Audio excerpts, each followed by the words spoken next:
Okay. Yeah. They would see each other, they would take out the spinning tops and just, play, and then the soldier would come by and say, hey, what's going on? Oh, we're just, playing, having fun. And so that's number one. Number two, it was interesting, someone passed me a dreidel. So dreidel, you have the stickers on top, right? And then the main things on the bottom. And that shows that the miracle came from above. It was from above to below. So it was like a miracle from God down to us. Nice. On Purim, we play with the grogger of Rashan, right? A noisemaker. And that usually the stick is on the bottom, right? And we shake it or we spin it. And so that's the stick is on the bottom and the thing is on top. The game is on top to show that it came from below, from the people. They brought the miracle. Wow. Okay. So Purim is us, the people. Yes. Chanukah is Hashem. Right. It's like a natural miracle. It's like we inspired it, and Hanukkah is God inspired. Love it. Okay. And in the Jewish term, it's really Aramaic. We call it I'm going to say in not the Hebrew, not the Israeli, Isarusa de la Ela or Isarusa de la Tata. Itaruta de la Ela or Itaruta de la Tata. So I mean, arousal from above. Translated to Hebrew. Arousal from above. It's not Hebrew, it's Aramaic. Oh, it's Aramaic. Yeah. It's like theater. One is theater, the Shmaya, and one is the people cause the miracle. Right. So even just in the little games that we played. Okay. Yeah. So thank you all for coming. Okay. And if anyone wants to get up in the middle and take some food, feel free. I hope you guys eat some of it because otherwise I'll be left a lot of stuff. You liked it? It was good. Oh, delicious. I have another. Which one did you have? The jelly donut. Okay. Did you make them? Yeah. Wow, you made them. Well, I'll tell you the trick. It's a really easy trick. What's the trick? The trick is that you buy frozen dinner rolls, frozen Rhodes dough, and it's like already in a ball and it's already a dough, and all you have to do is usually just bake it and make a roll out of it. But instead, you let it rise and then you throw it into the hot oil, and then you flip it halfway through and you fry it on both sides after. And then yeah. I put the jelly before. I tried the jelly. Oh, I've seen people do like crowd circle, like a circle. Yeah, that's what I do. That's what I do. Yes. Both sides. Yeah, this is like you just kind of inject it. Oh, okay. Yeah, I put it in the middle. I put pinch it and everything. Not officially, but they had lovely pastry. Very nice. What do you buy? What's the roll you buy? What's the name of it? I'll show it to you. It's called Rhodes dinner roll. Rhodes. Okay, so it could be that like Pillsbury or something has it. It's at Sam's Club, you can get a whole case too. Oh, wow. I think it's called Pillsbury. So it's Pillsbury kosher? No, not Pillsbury. Rhodes. No, this is Rhodes. I think it's a raw dough. So in Walmart or Sam's Club, what they do is they use that in their bakery. They get it frozen and then they bake it, and then you have the fresh bread in the bakery. But we get it. You could buy it from them before they bake it in the bakery. You say, "Oh, can I buy one of your frozen cases of dough?" Yeah, but not Oh, that's very. Okay, so let's get started. Okay, so The dreidel is a very a kept secret, right? Like this way, no one knows what you're learning. You just play games. That's what I think we discussed this night. yeah. Okay. So anyway, so two things. So first of all is so Judaism, as we notice, has a lot to do with candles, right? We're always lighting candles for things. For example, Shabbat, Yard side for that Erev Teshuvalim, or what is it called? Where you have to light a candle so that you can light something else. Or something. No, I'm just saying that's just a practical thing. You're saying on Shabbat, if Yom Tov is going, Yom Tov is holidays going into Shabbos, that's because you can't light a new candle. But what rituals do we have with candles? Most notably Shabbos, Havdalah, Chanukah, right? Well, in the temple, it wasn't the menorah too. Right, exactly. So we have a lot of candles and lighting. So today we're going to discuss a little bit about the difference between Shabbat candles and Hanukkah candles. Okay. So in general, everyone talks peace, we want peace. Why is the world in why there's always these wars and like where everybody in No, the 'cause 21st century would think that we'd like be beyond war, because everyone preaches peace, but when it comes Yeah. down to it in a practical sense, look at world history, yes, And Yvette. remember, the word peace in English also means I want a piece of the pie. Yeah, that's a different spelling, yeah. I Okay. know, it's. Well, in Hebrew, it's shalom. Shalom. Okay. You know why they're not. Yeah, so, but either way, even though, like, yeah, as a kid, when you're like so, altruistic and you think, oh my God, look at these horrible wars we learn about. Of course, today there's no wars. And then you look around and unfortunately, there's people at war, besides for countries at war, neighbors at war, all kind of, different ideologies at war. So it's a little bit nutty. Okay, so, so the question is why can't we just get to the piece already? Why is it so difficult? Okay, My brother is saying hello. thank you. Okay, so Which are we on? we're going to be on page 174. Yeah. Does everyone have no, not everyone has one? We share. I'm listening to you. Okay. I wanna listen.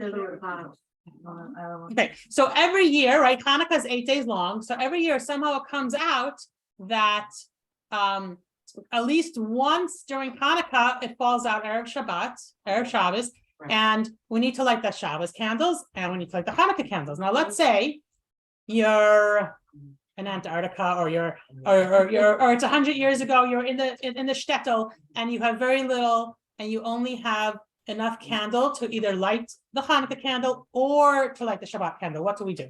Which is more important? Shabbat. Shabbat.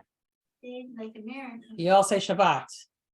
No, it's not right. You're all right. Let's find out why. Let's go into it. So text number 1. Who wants to read it? I'll read. Okay, go for it. If you have a choice between lighting up your home, something just, That's me. Okay, sorry. oh, okay. I thought I hit something. If you have a choice between lighting up your home in honor of Shabbat and lighting Hanukkah candles, light up the home because this enhances peace. Peace is the highest priority, as evidenced by the fact that God's own name is erased to create peace between a husband and a wife. Wait 1 second. Yeah, okay, yeah, go ahead. Yeah. That sounds, I don't We're understand. gonna find out about that. Yeah. Right. Peace is of primary importance, for the entire Torah was given to introduce peace to the world. As the verse states, its ways are pleasant and all its paths are peaceful. But if you're not married to Hanukkah, you're married to Shabbat. No, we're not discussing that. We're not discussing that right now at all. Okay, right now we're discussing. Okay, we actually learned about it a few weeks ago in our class. Is that Shabbos candles bring peace But what if you're alone? to the home? How is that? So okay, so let's and if we remember that one of the things we discussed is a while ago is actually 2a. We're gonna kind of go over it again. Oh, okay, 1 second. This slideshow is not working the way we want it to work. Okay. No, text number 2a. Anna. We light candles on Shabbat because the family would be distressed to sit in the dark. Okay, so it's not fun to sit in the dark. I actually remember when I was growing up, there was a Rebbitzin, a very special lady in our community, and we would sometimes go to her house and learn from her. And one of the things she told us is that on Shabbos, you always make sure to have a lot of light in your house, because the mitzvah on Shabbos for your room to be house to be full of light. Now, the basic reason is in text number 2b. Okay, I'll read. Go for it. It is a rabbinic enactment to light candles in every room that we enter on Shabbat to ensure peace in the home so that people will not stumble on wood or stone. The primary mitzvah is to light candles near the dinner table. Okay, so we light the Shabbos candle so we can see. That's really the basic reason, and that no one will like stub their toe and say, "Oh, who forgot to turn on the light?" Right? Who forgot to light the candles? We don't want anyone yelling at each other, being upset, or having an annoying Shabbos and stumbling over things. We also discussed in that other class that it also meant like keeping our homes free of idol worship, because stone and wood. Remember, we discussed that is representative of idol worship. So that is the basic reason that we light the Shabbos candles. There should be light in the house, so we shouldn't, stumble. So obviously in the old days, they didn't have electricity. And so that's what the Shabbos candles did for us. Okay, So the Shabbos candles light up the house, and this helps bring peace into the house. So the Shabbos candles represent peace. Okay, now the Hanukkah candles are different, are very, very different. Let's read text number 3. It's like a miracle, I guess. Yeah, who wants to read text number 3? I will. Okay, One must fill the candle with enough oil to burn for 30 minutes after nightfall. During these 30 minutes, when the Hanukkah lights are obligatory, it is forbidden to benefit from their light. okay. So the mitzvah of lighting the Hanukkah candles is just to commemorate the miracle, just to remember the story of Hanukkah. We are not allowed to use the candles of the Hanukkah, the light of the Hanukkah menorah, to see. So you can't like turn off all the lights and then say, okay, that's going to light up my house. But the Shabbat can't do either. Right. Same with the Shabbat candles. No, you put it by the table so we all could see what we're eating. We all could do that. Oh, you can? Yes, you're supposed to. You're supposed to use the light. I mean, that's the reason why. The Hanukkah candles, one of the reasons we have the shamash candle, the helper candle, besides for lighting the other candles, is also that if in case there is no other light and we see the light of the menorah, we're using the light of the shamash and not of the other candles. Okay, and that is one of the reasons why we have the shamash, the helper candle. So the Hanukkah candles are only to commemorate the miracle. Okay, not yet. So if the choice was to light your menorah but not have light, because when you light the menorah, we usually light it by the window or we light it by the door. So it's not like where you're gathering with your family for Shabbat. Or you had the option to have light in your home, bringing peace to your home. We choose number 2. We want to have peace in the home. We want to have light and peace in the home. That's how important peace is, that we forego the mitzvah of lighting the menorah, lighting the Hanukkah candles in favor of peace, of shalom bayit. Okay. It's So- like a miracle for 8 days is good, right? Yeah, but this is a special lesson for us, how important it is to keep the peace. Sometimes you forgo a mitzvah just to keep the peace. Okay. But this is only in circumstances where there's like you have to make a choice. Yes, Okay. yes. Yeah, you don't say, oh, okay, we don't have to do one, and make it easier. Like one year, my husband didn't make it home before Shabbat to light the menorah. It was many, many years ago, and he was lighting menorah all over town because we have all the big menorahs all over town. And I guess it was running late, and I'm not sure what happened. And I was waiting for him, and I had to light the Shabbat candles soon. And it was getting really, really late. And you're supposed to light the Hanukkah candles before you light the Shabbos candles. And it was getting too close. I said, you know what? I'm just going to light it myself, which was the right thing to do. Like afterwards, I'm like, okay, I hope it was okay. I lit it because you weren't there when we had to light it in the house. And then I lit the Shabbos candles. So it's not like, okay, we don't have time, we're only going to do one. We obviously should do both. But if the circumstances is you can only do one, Shabbos candles is more important. Okay. And it's good to know when it comes to Shabbos this week, right? Yes, it's more important to know what Shabbos is. Yes. Okay. So we usually don't do that. We usually don't do this one. Say, okay, I'm doing this mitzvah. I don't do another mitzvah. I mean, there are certain cases that we do. For example, if someone's a family member, God forbid, passes away, there's something called an onen, which is the time from when the person passes away till the burial.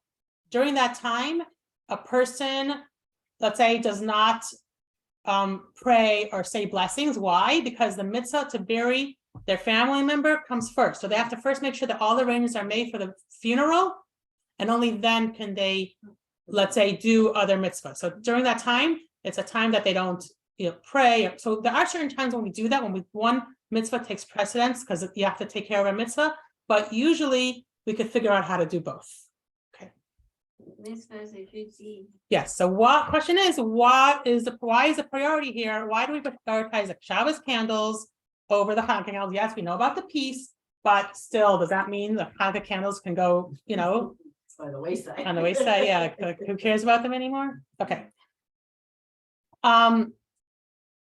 Sometimes, right, we have like a choice, right? Choice A or B, but really, it's not like if we take one, we lose the other, right? Sometimes you make a choice and it kind of encompasses everything. Okay, you want to have an example of that? It's hard. Let's say, It is usually. let's say, I don't know, I don't have a babysitter and I need to go to something. So I'm gonna go, but I'll take the baby with me, or I'll do this and it'll somehow take care of everything. There are certain things like that. So let's say in Judaism, let's say you're in the middle of studying Torah, and you say, hey, time to daven, time to pray, it's mincha. Okay, well, but I'm doing a mitzvah right now. I'm learning Torah. Should I stop and go? Oh wow. Should I stop and go pray? Should I just continue learning Torah? So I shouldn't stop the mitzvah of learning Torah. So it says when you pray, when you stop to daven, you are accomplishing what you would by learning Torah. So it's not like, oh, now I'm gonna daven, so I'm gonna lose out on the Torah learning, but the same accomplishment in the world that is gained by learning Torah, when you are praying, you're accomplishing both. So you're praying and you're getting that in, and it's also accomplishing the idea of what Torah learning is. So you kind of get double credit. Okay. You should always daven and never study Torah. Just kidding. If you're really concentrating and davening all day with that much concentration, then yeah, then it's a. What about other mitzvot? Hi, Bela. Oh, right. So it depends what. Hi. So that's the thing. So there is a thing when you're doing one's mitzvah, you don't stop to do another. But the mitzvah, it says when you're praying, here, let's read this right now. Text number 4. When you're praying, you don't you stop from learning. There was certain people that didn't. So let's say that Rabbi Shimon Bar Yochai, the author of the Zohar, he and his son, they lived in the cave for many years, right? Remember, they learned all this Torah and they became very, very high inspired, deep in Torah learning, and they got kind of great level. So they would just pray. Just learn Torah all week, and only Shabbos stop and change their clothes and do other things. Okay, so let's read text number 4. That was just a side note. Okay, go ahead, Sandy. I'll turn the. Where do you start from? All mitzvot, yeah. All mitzvot are interconnected in a complete one. I don't have my glasses. Oneness. Our sages taught us that one must never weigh one of the Torah's mitzvot against another. The lightest mitzvah and the harshest mitzvah were given by the same shepherd, namely the one God who spoke to them. Therefore, each mitzvah is inter-included with all mitzvot. I don't understand what I'm reading. We'll explain in a minute. This is why one who is engaged in a mitzvah is exempt from other mitzvot. The meaning here is that it is considered as if we fulfilled both mitzvot, the mitzvah that we perform and the mitzvah from which we were exempt.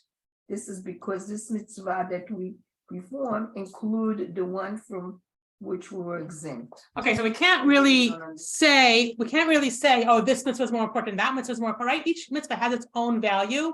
And it's just like a big machine with so many screws and bolts and buttons. You don't know which, everyone is important. You can't say this is the most important one. Oh, who cares if that screw fell off? Okay, 5 minutes later, the whole machine falls apart.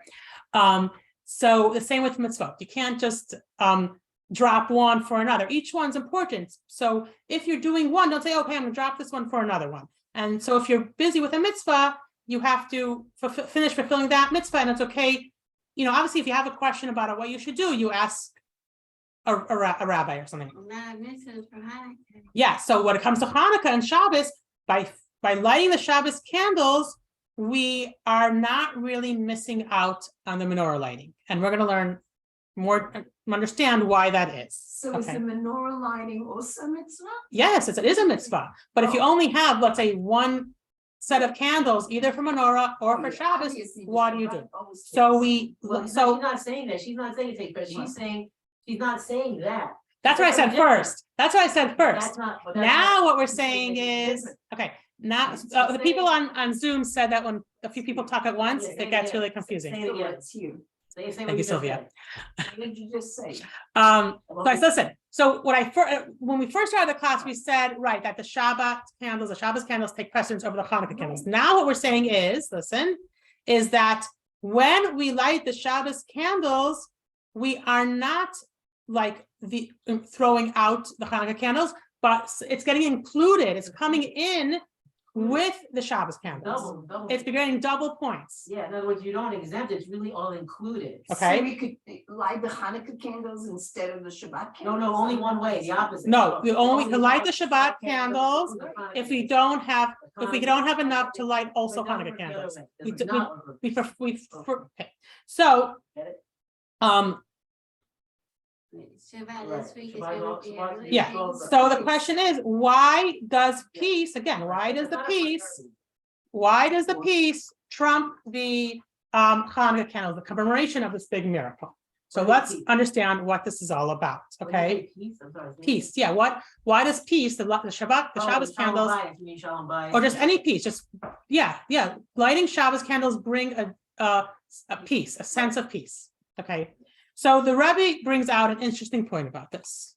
Next number. Before you start, Sure. does Hanukkah candles bring out peace? Oh, they're gonna learn it. Okay, let's find out. Let's find out how. Let's find out. So there, it is connected to peace, and that's what we're gonna read.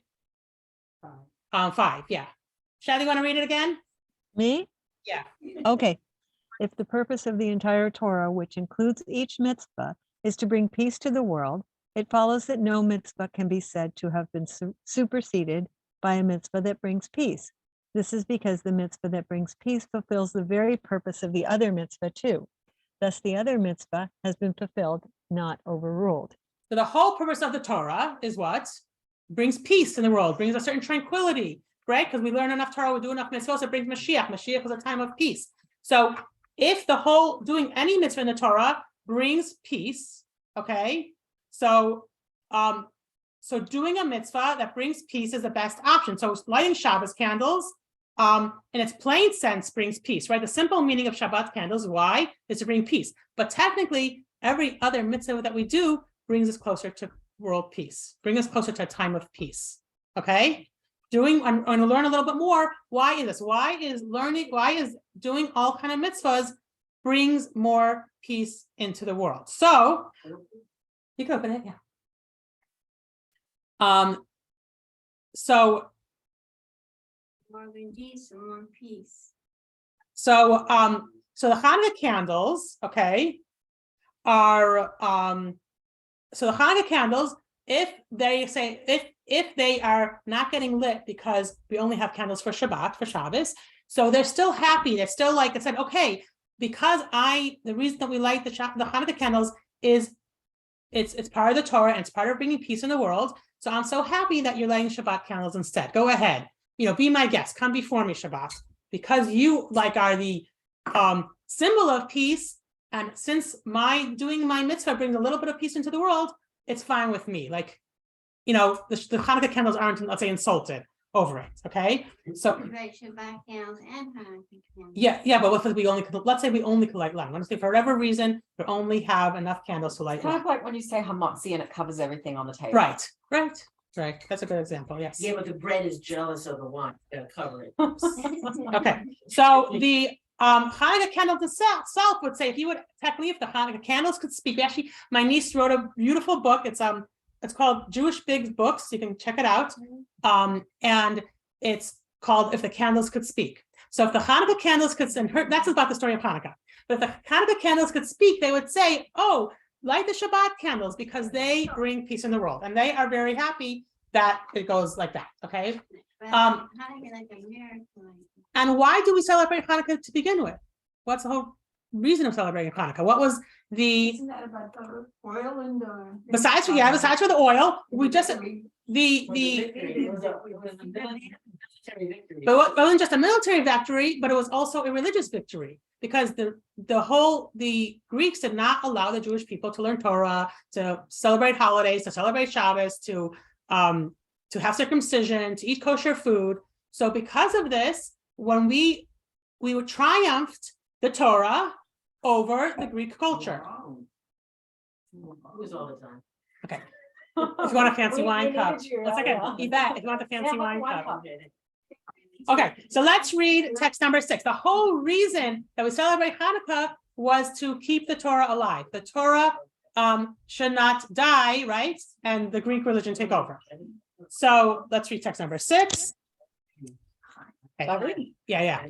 In the era of the Second Temple, the Greek kingdom issued decrees against the Jewish people, attempting to nullify their faith and forbidding them to observe the Torah and its commandments.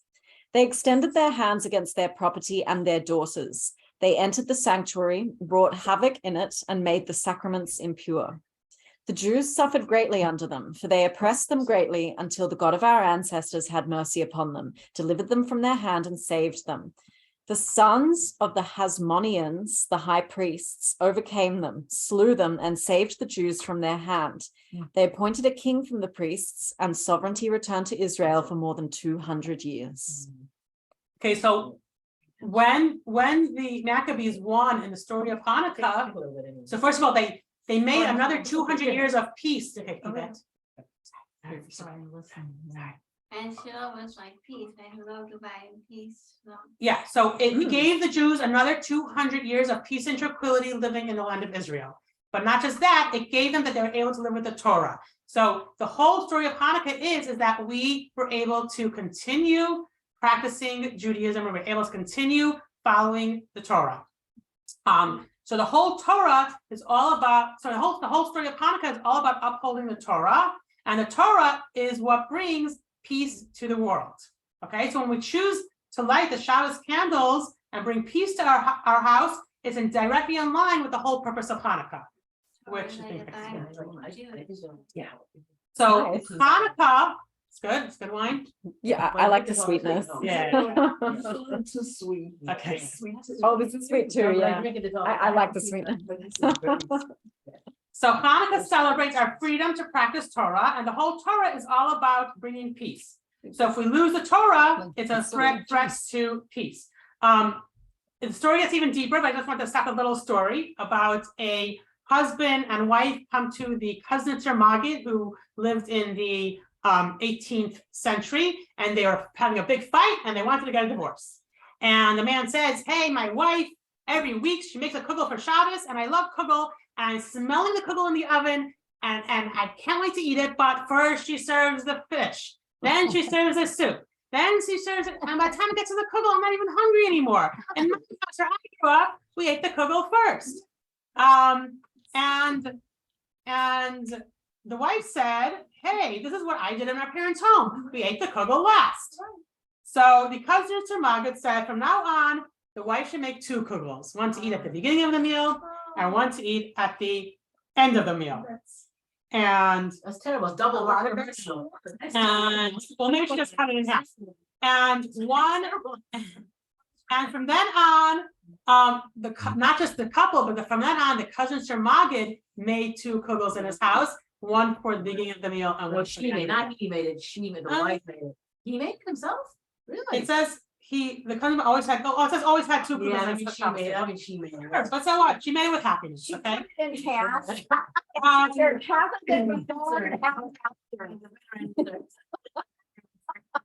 Okay, so the story the idea that we're learning about the peace and Hanukkah and Shabbat gets even deeper, okay?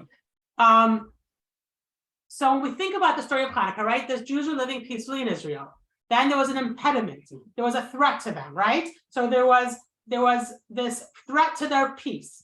And the Jews had to fight their oppressors to restore the peace, right? So if everything's just fine and everything is all good and you're living a dandy life, and you're like, okay, life is great, everything's fine. You don't even realize that it's so peaceful sometimes. Then something comes along in your life and it makes things difficult for you. And it's like threat to your tranquility and it's bothering you and you have to go and fight it and you don't want to fight it, but you have no choice. Because if you don't fight it, it's just going to be there and it's going to rub at you much, much, much worse, right?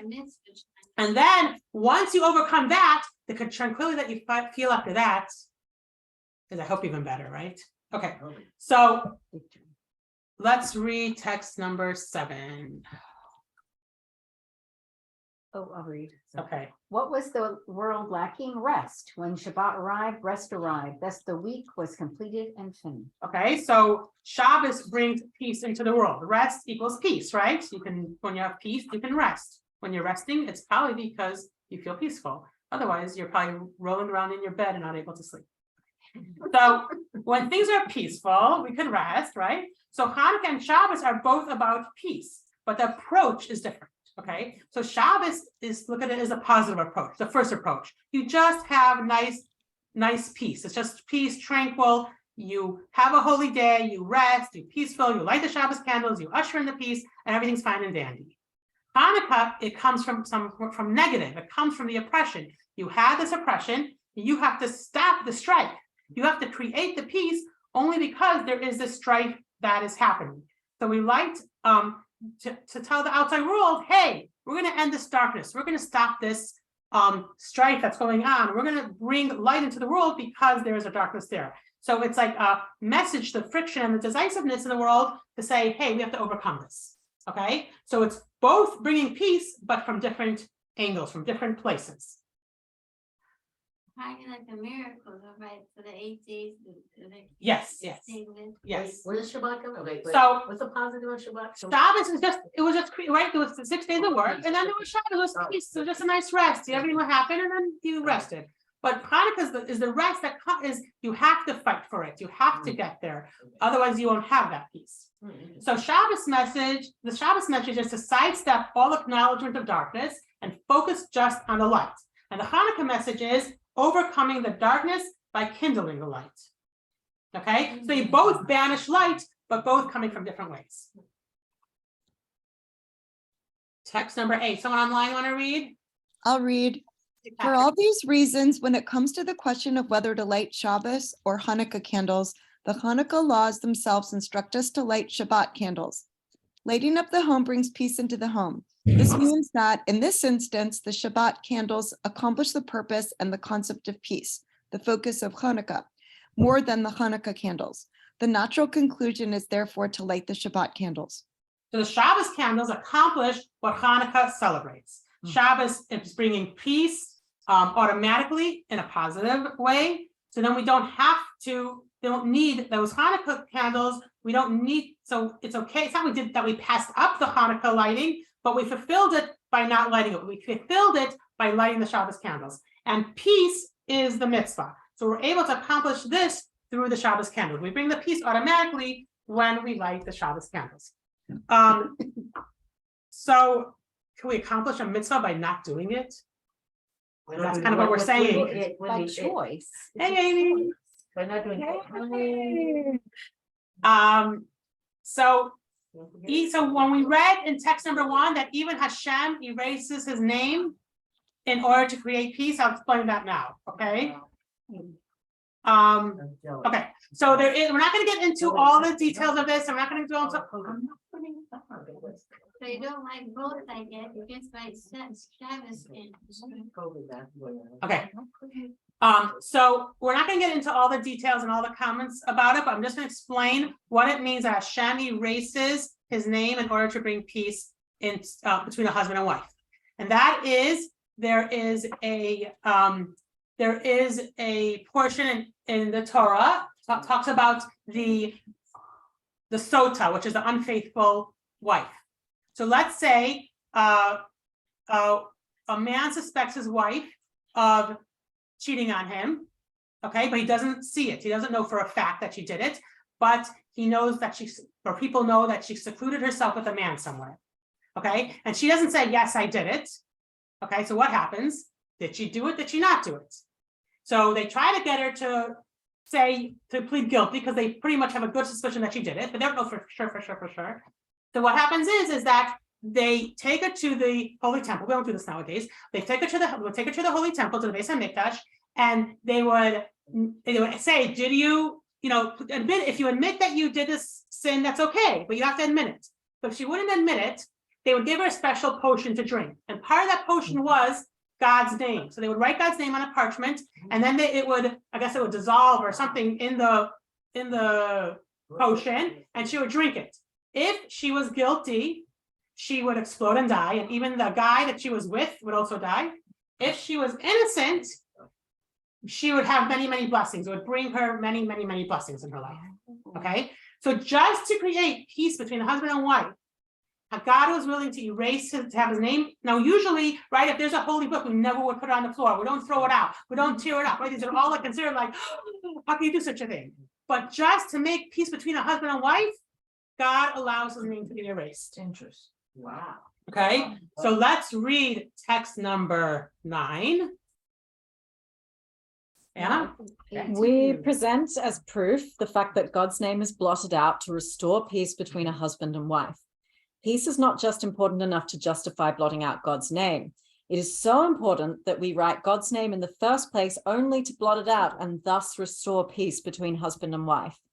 This means that the mitzvah of writing God's name with all its inherent sanctity and intensity is only realized and manifested when it is blotted out to restore peace. Okay, so sometimes we, as we said before, there's a mitzvah is like not done is fulfilling the mitzvah. So God's name is written only to be blotted out, and that's when you realize the importance of God's name. So this brings peace between a husband and wife by what? By blotting out Hashem's name. So this shows a very strong precedent that a mitzvah can be fulfilled by reversing it. So just like God's name fulfilled its purpose when it was erased, so too Hanukkah is fulfilled when its candles are not lit because we only have the candle to light the Shabbos candles. Okay, so why is peace so important? We keep going back to the same question. Why should we give up or give in for the sake of peace? And in our own lives, why should we give in and give up for the sake of peace with somebody? Or peace in our own home? Why should Hashem's name be erased just for the sake of peace? Okay, why is peace so important? What's such an important piece of the puzzle, this peace? Okay, to understand peace, we have to understand the opposite of peace. Okay, so let's call it strife for a moment. What is peace? Including. Okay, what else? Harmony. What else, guys? Harmony, yeah, what else? Calmness. No conflict. Well, harmony is the closest that we're getting to. Unity, right? Oneness, when we all agree and we all are happy. All these people at our table are here. We probably all have different opinions on certain things, and we wouldn't be able to agree on which wine we should be drinking right now. But if we all perfectly agree with each other, we would be like one unit. We would be all in unity, right? In unison. So Hashem is one, right? God created the world. He created everything. Really, everything is one. Really, everything is Him. Okay, the whole entire world, all the creations. What are we? We're just creations of God. We're just a part of God. Now, so we're really technically all one cohesive unit, but are we really? It doesn't seem that way, right? Instead, we're all fighting, we're all disagreeing, we all like, oh, you're too ugly, and you're too this, and I'm too this, right? And we don't seem to be one complete unit. Because when God created the world, He also created it, He also hid Himself. He put Himself in hiding when He created the world, okay? And by hiding Himself, we don't realize, besides for we having a conflict with the creator, we don't realize what creator is. We don't even realize that co-creations are really just a part of us, are really all part of the same machine, okay? And that is what starts to cause conflict, because we see each other as separate and as different. And we see, our creator as something different and separate from us. Well, he knows he did that. He did that on purpose. Oh, yeah, on purpose. Yes. Well, because, we got to work. Text number 10. Sylvia, you want to read it? Sure. This brute physical world is the lowest. There is none lower in terms of concealment of the divine light and in terms of its doubled and redoubled spiritual darkness, so much so that it is filled with unholy and unclean forces that are absolutely opposed to God, saying, I am, and there is nothing besides me. Okay, so we don't realize that we're all part of Him. And if we did, we would see ourselves as an extension of Hashem, right? And then we want to only do what He wants. If we were just an extension of God, and we're just like a little playing piece from God's big game board, we would just follow the script. But obviously we don't. So he did that too. Yeah, He did it first. Yeah.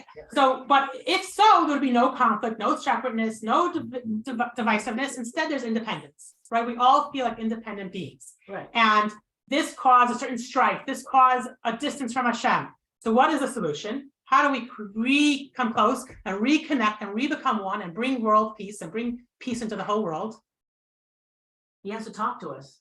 Well, we got to do it on our own. We got to work for it. It's not so easy. We have to become close to God. We have to recognize Hashem. We have to recognize Him as our creator. We have to introduce Him into the world. And that's when we do the mitzvahs, right? That's what we do. We reveal another spark of godliness. Every good deed that we do, right? It brings God closer. And not just that, it connects us closer to God. Every time we pray, every time we learn Torah, every time we do a mitzvah, we're creating this connection and revealing more of godliness in the world. And then once we become more and more aware of him, then we realize how dependent we are on him. And we realize how much he is a part of our lives. And until there will be complete Well, I agree with peace that. and complete unity, and we won't have this strife because we'll all be going toward the same goal. We'll all be going because, hey, we're part of a machine. We're not just our own, right? Because you ever learn about child psychology, how like a baby when they're born, it says like they don't realize, everything is just it. They don't realize that there's other beings or other things, Right. and where's this hand from or what's Some adults too. right. Hopefully we grow up, we realize it's more to life than just ourselves. Okay. Did we use text 10 yet? Wait, I have a question we did, before we right. move on. Yes. Some people say that you do mitzvahs different ways, so I see conflict within the mitzvahs, like do the mitzvah this way, do the mitzvah that way. So I see problems with that, So it's okay. Each person has their path and their journey. right? But So let's say somebody, finds their way of connecting to God through this path of Judaism, let's say through Musar, through, how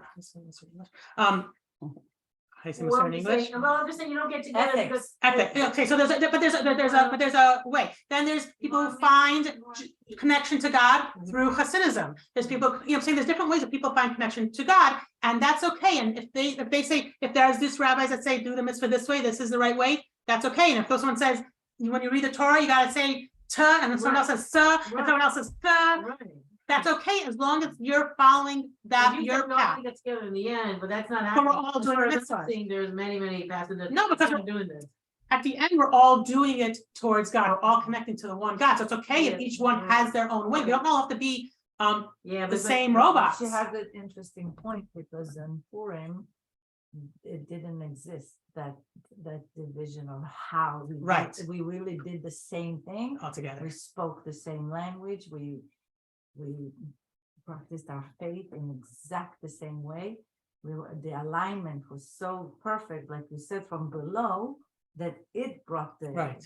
That's an interesting point. Yeah, but But- yeah, at a certain Wow. stage, everyone's just going for the same thing. That's right. Yeah, but you I hear feel people it. say no, say to, say as, you hear, but. But that's okay. It's okay, but some people don't say it's okay, you know? That's the problem, because then they're saying my and me. Mine. That's where the ego comes in. My Right, big way's better. right. Right. But exactly. then that's the ego. Then that's the ego, and that's not God. And brought the Churban Beit Mikdash. Right, no? right. And Okay. So, did we read text number 10? Because I don't remember. I don't No, know. 11. Yeah, that's 11. then. 11. Okay, let's go 11:8. Sorry, that's what we're. Okay, I'm looking at the one thing. Okay. Who wants to read it? Amy, you want to read it? The true and complete meaning of peace is not just that conflict ceases and peace emerges. Rather, it is the creation of an environment in which the very notion of opposition is simply impossible. This means that it becomes clear to us that another's existence doesn't oppose and is not even apart from my existence. Okay, so when you see yourself as an extension of Hashem, you see everyone else as part of that same unit. And when you see Hashem's hand in everything, you find you get to true peace, because it's what the Torah is what the Torah does. It collects us and glues us all together. You still haven't answered my question, like, how do you get that ego part? I still feel not satisfied, Let's say you know? I these don't. types of people Yeah, do the mitzvah this way, and Yeah. these types of do the people a Right. different way. right, If you're doing it, I'm saying if you're doing it for the sake of heaven, right? mhm, And not for your own ego, I don't see a problem with some people doing it this way, but you're all reaching to that point of being close to God. I think, no, I said, for example, like some people eat kosher this way or kosher that way. I mean, like, I won't eat at your house, I won't eat at your house. I mean, when do we all eat at everybody's house? When do we do that? Huh? Tell me. see, I don't see that particularly, A I problem? don't see that particularly as impediment to peace unless you're getting insulted, or unless it's coming from your ego. If it's coming from your ego, Eva, if it's like, oh, I'm not gonna eat in your house, you're not kosher enough, or Right, you're not, or you don't use right. this, or you don't use Well, that. I think it's okay. If Yes, you're right. doing it, like if I respect you, hey, I know that you do this mitzvah, let's say, for example, the bracha that we like the Shabbat, the candle. So The Chabad custom is we say the Hadlik Ner Chanukah. Most of the rest of the world says the Hadlik Ner Shel Chanukah. Yeah. That's totally fine. That's why Rabbi Block has said it, What's and I keep looking it up on the Bible. It's a different stuff. It's a different But it way. doesn't mean much. Okay, but that's just a What different does- way. And that's okay. I'm not gonna say, oh, we're gonna do that. That's my ego. That's not my godliness saying that. So that's the difference. If it's coming from your godliness, if it's coming from God and not from your own ego, then it's totally fine if you do it differently, as long as you're connecting to God. As long as we're all doing this mitzvah to get closer to God, to be the best of who I am, and the best of who I am is my No, I neshama. don't mind what you said, but the very, very first thing you said, and the very first you went like this, we all come together, and I don't see this happening. I see, Together I see means this. following. the Right, I see mitzvah. everything doing the wrong way, but I never see this at the end. Well, we have to see that. We have to get to that. That's not gonna happen. That's Mashiach. That's Mashiach. Okay. Different spokes going to. Right. Said that one time. Different paths going to, yes, different paths leading to the same place. Exactly. Okay, let's do 11B.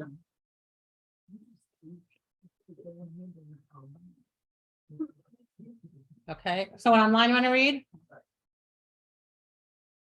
This is the deeper meaning of the saying, the Torah was given to bring peace to the world.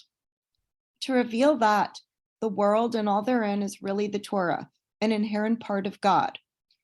It is the world's nature to conceal its divine light. Godliness is not openly visible on earth. On the contrary, the world appears to be separate from God to the extent that it is possible to assume not only that the world is not an extension of God, but that it doesn't depend on God for its existence. It is possible to assume that this palace has no master. God forbid. That God gave us the Torah to bring peace to the world means that the Torah makes peace between the world and God, as it were. The Torah enables us to recognize and intuit that the universe is not in conflict with God, nor does it conceal godliness. That the universe depends constantly on God for its existence. Most importantly, that creation is merely an extension of the Creator. Thank you. Okay, so Torah is godliness and it reveals God. Peace isn't just a feel-good thing, but it's a goal, it's a purpose of the creation. It reveals Hashem on earth. So the more we do mitzvahs, the more we connect to God, the more we become cohesive and more attached to each other, and then that reveals Hashem, which eventually will be Mashiach. So if we have one candle and we have to choose between Hanukkah, commemoration, or enhancing peace, we use it for peace. And that's why peace is so important. And as we get closer to the coming of Mashiach, we see, yes, people are try to be more peaceful, try to do more negotiation as opposed to more war or fighting, right? And it is, I mean, in certain ways, the world is better and is, more towards that, mindset of going away from war and going away from bloodshed. Yeah, does it still exist? Yes, it still, unfortunately still exists. But that's because God isn't 100% revealed, and there's still a lot of part of God that is hidden in the world, and that's why it's our job to keep on, digging it, opening it up, and as you say, I don't care if it comes this way or if it comes this way, but as long as the miracles, the revelation, and the godliness, comes and brings peace in the end, and the coming of Mashiach, very quickly in our days. Amen. Thank you. I know that Sigal, you want to know about the story of Yehudit? Yeah, I didn't know that. Okay, so there, because we're all women, and part of the Hanukkah is we celebrate the women of the miracle of Hanukkah. One is actually Hannah and her 7 sons, and if you're familiar with that story, she was a woman. She had 7 sons, and they were all brought before Antiochus for for Judaism, for following Judaism, and Antiochus went to the oldest son and said, accept my idol, accept idol worship, or you die. And he said, sorry, I will only bow to God. And then went with every single son till the 7th son. So in front of Hannah, he killed each of her sons for not renouncing God and for not refusing to bow to idols. Is that a true? It's a true story. When it got to the youngest child, he was only 2 years old, and one of the advisors told the king, if he doesn't bow for you, you're going to look like a fool. A 2-year-old, you can't even get a 2-year-old to listen to you. Oh. So they said, no, just throw the idol on the floor and ask him to pick it up. And they asked him, and he got it right. And the boy said, no, I will not bow to that idol. And they killed him too. And after that, Hannah jumped, she couldn't handle it and she jumped off. That's right. So that is Hana. So we commemorate. You're not allowed to. Listen, I wouldn't, you can't judge her. You're not allowed to. Now, the other story is a story of Yehudit. She was, I think she was a sister of the Kohen Gadol. And what was happening at that time, there was I think his name was Helifornis. He made an edict in the area that he governed or ruled that any girl before she gets married has to sleep with him. Oh, yeah. Okay. And it was a horrible thing because here Jewish girls, they try to stay pure, they try to stay, and they want to be just for their, just for their intended husband. And here they were getting violated before their wedding. So I've heard a few versions of the story, a few parts of the story. So one is I heard that, I don't know, it was her or somebody else. I think that was at her wedding or at a wedding, in the middle of the wedding, she tore open her dress and said, how can you allow, you can't look at me with my tore open dress. How can you allow Jewish girls to be violated? Like she was screaming to the rabbis and the leaders of the time, you can't do this to us. You have to stop it. And another, so I'm not sure if it's two versions of the story, if it was somebody else, but then the story goes like this, that she went and she went and tried to be like a double agent. So she would go into the camp of the Greeks and say, oh, hi, and became friendly with them and said, oh, I have some information for your general, I could help you guys. I'm a Jewess. And they said, oh yeah. So she got a little fun with him. And then one time she brought wine and she brought cheese and she, got him all, he ate the cheese, he got tired, so after having wine and cheese, she gave him wine because he was thirsty, he was thirsty, so he got tired and he fell asleep, and then she took his sword and she cut off his head, and then she took his head and she put it in the front of the wall of the city or the front of the camp where all the soldiers, the army camped. And when the soldiers came back from battle or from wherever, they saw the dead head of their general, and they kind of lost it. So that was one of the big turning points of the war. Who Is did that? Yehudit. Yeah, They didn't Yehudit. kill her? They didn't kill her? No, she got out. She they didn't know who did it. No. They just saw his and that kind of lost their morale, and they didn't. They were busy. fighting. So that is the story. So where are these stories? That's a really good question. Where are these stories? So there is, I always learned the story. I always learned it. This is the first year, my mom's Judah, and this is the first year that I heard that particular story. That's why Judith is a popular English name. Judith? Because they hear Judith. Yehudit comes from I think you're from Yehuda, which means Jew, right? Like faint and think. So it's a very good question where the story. So if you look in the abridged version of it's called the Kitzur Shulchan Aruch, the abridged version of the Code of Jewish Law, it definitely brings down both of them. Originally, I don't know for sure, don't quote me on this, but the story of Yehudis Kodbia comes from there's a historian back in those days that wrote a lot. His name was Flavius, Joseph Flavius. It's possible it comes from that. I'm not 100% sure, but a lot of a lot of the stories come from him, Joseph Flavius. I'm not 100% sure if that's where it comes from, but it's possible. Also, it could be brought down in the Talmud. That's also it's possible. But was there a reason why not to mention her? Well, we always learned about it. Oh, okay. Yeah. I've heard it several. No, and that's why women are not allowed to work the first half hour that the candles are lit. It's our holiday because the women were a very big part of the holiday in the story, and then the story of Yehudis comes up. Well, every day when I love. Every day when you light the candles, you're not supposed to work for that. Yeah, don't do dishes, don't fry the latkes. You have on Hanukkah. Yeah. Thank you all on Zoom for joining.